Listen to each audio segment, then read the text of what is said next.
Now next example, that is example 2. A rope of negligible mass is wound round a hollow cylinder of mass 3 kg and radius 40 centimeter. What is the angular acceleration of a cylinder if the rope is pulled with a force of 30 newtons? What is the linear acceleration of the rope? Assume that there is no slipping. First, write down given data. What is given? First, you have to write. A rope of negligible mass is wound around a hollow cylinder of mass 3 kg. Okay, mass of the cylinder is how much? 3 kg is given, and the radius of the cylinder means that is r is equal to how much? 40 centimeter. Okay, and what is the angular acceleration? Angular acceleration means alpha is equal to how much? We have to find out.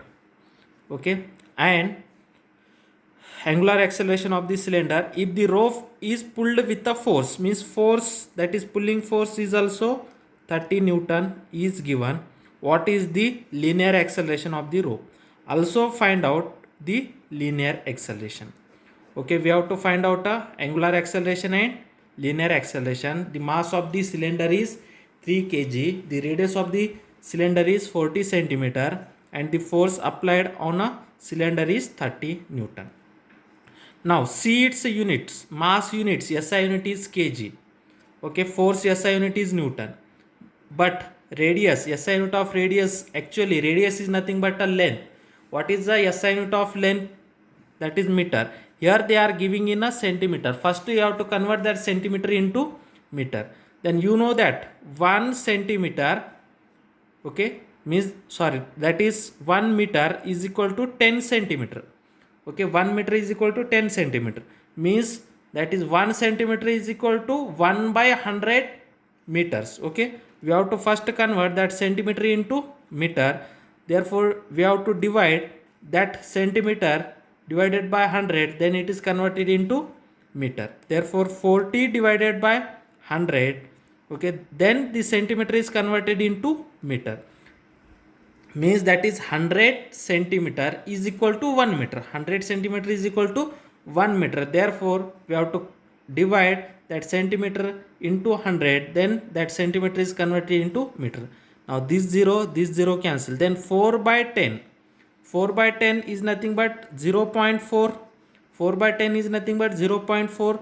Therefore radius of the cylinder is 0.4 meter, 0.4 meter. Okay, now we have to find out angular velocity, sorry, angular acceleration alpha. Now how to find out the angular acceleration alpha? Okay, then we know that one formula. Okay, we know that torque tau is equal to I into alpha. Okay, we know that torque is equal to I, means that moment of inertia, into angular acceleration alpha. Okay, from that formula alpha is equal to tau divided by I. Okay, alpha, that is angular acceleration, is equal to tau means torque divided by moment of inertia. Now this is the equation number 1. Okay, then torque, how to find out the torque? Okay, that is the torque is nothing but F cross R. Okay, torque is nothing but the cross product between force and a position vector R. Okay, therefore the torque tau is equal to F cross R. Okay, this is nothing but what is the force? Force is 30 newton into what is the radius is 0.4. Therefore 30 into 0.4, this is how much? That is a 12. Okay, therefore here torque is 12 newton per meter. Its unit is newton meter. Therefore torque is equal to 12 newton meter. Okay, now this is the torque. Then we have to find out the moment of inertia of a cylinder. Okay, then the moment of inertia of hollow cylinder, the formula, the moment of inertia inertia of hollow cylinder,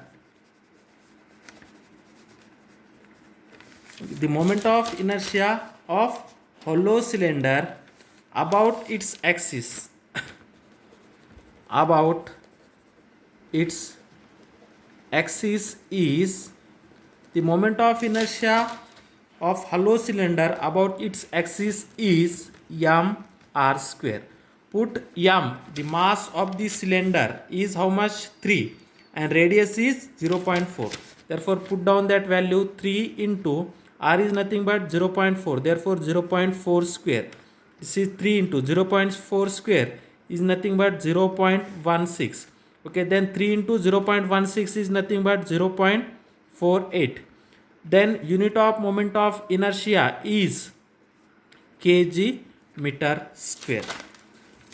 Sorry, kg meter square. Okay, this is the moment of inertia. Moment of inertia of solid cylinder about its axis is 0.48 kg meter square, and the torque is 12 Newton meter.